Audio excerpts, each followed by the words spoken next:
स्वप्न एक ऐसा शब्द जो हमारे मन में रोमांच और जिज्ञासा जगा देता है। एक ऐसी दुनिया जहां कोई नियम नहीं, कोई सीमा नहीं, जहां हम उड़ सकते हैं, खो सकते हैं या फिर दिव्य दर्शन भी कर सकते हैं। क्या आपने कभी सोचा है कि जो सपने आप रात को देखते हैं वे सिर्फ कल्पना है या फिर आपके अवचेतन मन का कोई गहरा संदेश? मनुष्य ने आदि काल से ही सपनों को लेकर अनेक प्रश्न पूछे हैं। सपने क्यों आते हैं? क्या यह केवल मस्तिष्क की हलचल है या फिर इनमें भविष्य की कोई झलक छिपी होती है? आज हम जानेंगे विज्ञान और आध्यात्म की नजरों से सपनों का रहस्य और जानेंगे कौन सा सपना कब, किस मुहूर्त में कैसा फल देता है। विज्ञान के अनुसार हमारा मस्तिष्क दिन भर हजारों घटनाओं और संकेतों से भर जाता है। हम जिन लोगों से मिलते हैं, जिन परिस्थितियों से गुजरते हैं, उनका प्रभाव हमारे मन पर पड़ता है। हम सोचते हैं, कल्पनाएं करते हैं, योजनाएं बनाते हैं, पर हर योजना पूरी नहीं होती। इन्हीं अधूरी इच्छाओं की छाया हमारे अवचेतन मन में दर्ज हो जाती है और जब शरीर गहरी नींद में होता है तब अवचेतन मन सक्रिय होता है। वही इच्छाएं स्वप्न बनकर उभरती है।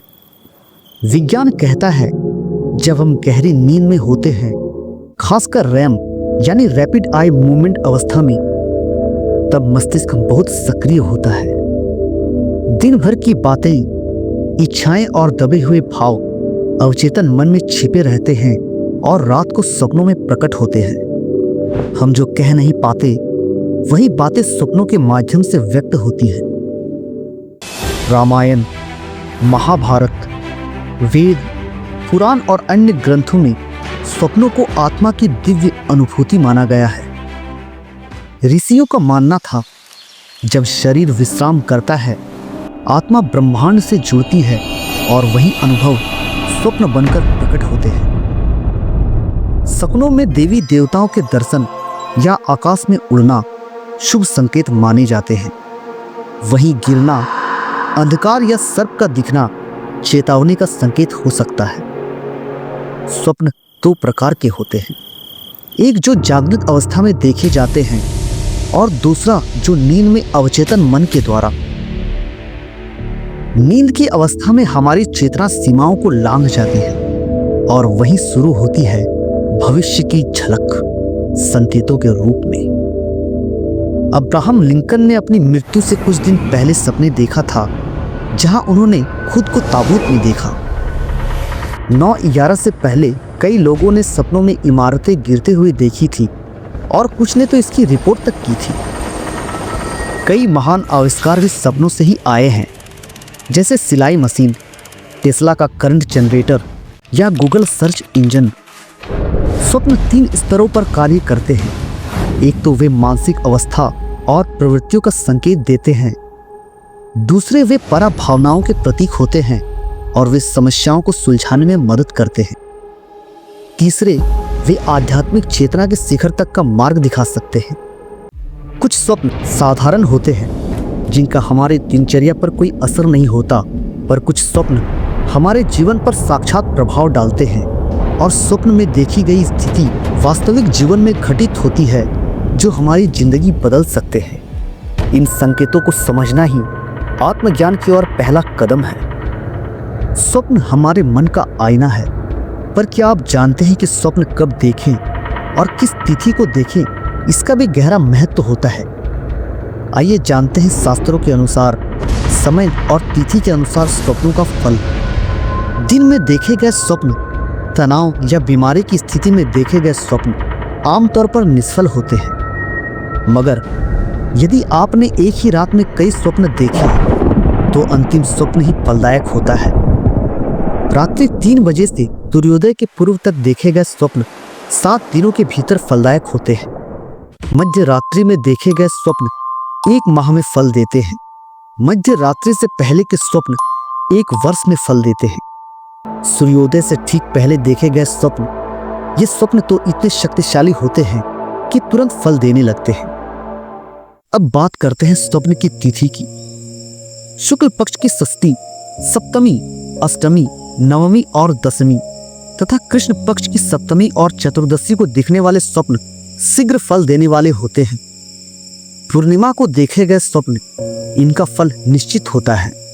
शुक्ल पक्ष की द्वितीया और तृतीया तथा कृष्ण पक्ष की अष्टमी और नवमी तिथि को दिखने वाले स्वप्न विपरीत फल देने वाले होते हैं। शुक्ल पक्ष की प्रतिपदा तथा कृष्ण पक्ष की द्वितीया का स्वप्न देरी से फल देने वाले होते हैं। वहीं शुक्ल पक्ष की चतुर्थी और पंचमी तिथि के सपने का फल मिलने में 2 माह से 2 वर्ष तक का समय लग सकता है। शास्त्रों के अनुसार रात्रि को 4 प्रहरों में बांटा गया है। प्रथम प्रहर में देखे गए स्वप्नों का फल 1 वर्ष में मिलता है। द्वितीय प्रहर 8 माह में, तृतीय प्रहर 3 माह में, चतुर्थ प्रहर 6 दिन में, और अगर आप देख रहे हैं उषा काल का स्वप्न तो इसका फल 10 दिनों के भीतर मिल जाता है। क्या आपने कभी ऐसे स्वप्न देखे हैं जो डरावनी, रहस्यमयी या सटीक भविष्यवाणी जैसे लगे? क्या इनका संबंध आपकी कुंडली से हो सकता है? जिनकी कुंडली में राहु तृतीय स्थान में होता है वे अक्सर ज्यादा सपने देखते हैं और वो सच भी होते हैं। राहु चंद्र या केतु चंद्र की युति हो तो डरावने और भ्रमित करने वाले स्वप्न आते हैं। राहु अष्टम स्थान में हो तो हादसे और मृत्यु से जुड़े सपनों का योग बनता है। लग्न मस्तिष्क का और चंद्रमा मन का प्रतिनिधित्व करता है। अगर ये अशुभ भाव में हो या राहु शनि का प्रभाव हो तो बुरे सपने आना स्वाभाविक है। हर स्वप्न कुछ कहता है, लेकिन जरूरत है संकेतों को समझने की। स्वप्न में अगर साधु सन्यासी का दर्शन हो तो उसका मतलब होता है आपको बहुत जल्द ही तरक्की मिलने वाली है। भगवान का दिखना मतलब पैसा मिलना। खुला दरवाजा दिखना यानी नए अवसर, बंद दरवाजा यानी बाधाएं। लाठी का दिखना यानी यश की प्राप्ति। किसी को पीछा करते देखना मतलब असुरक्षा। आग लगना यानी हानि होना। शेर शेरनी के जोड़े को एक साथ देखना यानी शादीशुदा जीवन का खुशहाल होना। बर्फ देखना यानी किसी प्रिय से शीघ्र मिलन होना। आम का पेड़ देखना यानी पुत्र रत्न की प्राप्ति होना। तालाब का दिखना यानी दुश्मन से पराजित होना। मछली का दिखना यानी धन की प्राप्ति एवं समृद्धि का होना, क्योंकि शास्त्रों में मछली को बहुत शुभ माना गया है। इसी तरह हर सपने का कोई ना कोई अर्थ होता है। इसलिए स्वप्न केवल नींद का खेल नहीं, ये आत्मा की गहराई से आए संकेत हैं जिन्हें कुंडली और ग्रह दशाएं प्रभावित करती है। समझिए इन्हें और जीवन के रहस्यों से पर्दा हटाइए। हर सपना केवल कल्पना नहीं होता। कुछ स्वप्न समय और तिथि के मेल से हमारे भविष्य की खिड़की बन जाते हैं। बस जरूरत है उन्हें समझने और पहचानने की। सपनों की भाषा संकेतों में है। यह ब्रह्मांड और आत्मा के बीच का संवाद है, और अगर आप इसे समझ लें तो यह आपकी जीवन यात्रा का रहस्यमय मार्गदर्शक बन सकती है। तो अगली बार जब आप सोएं, जागते रहिए अपने अवचेतन मन में, क्योंकि क्या पता आपका अगला स्वप्न आपके जीवन की अगली दिशा हो। स्वप्न संकेत नहीं, संवाद है ब्रह्मांड से।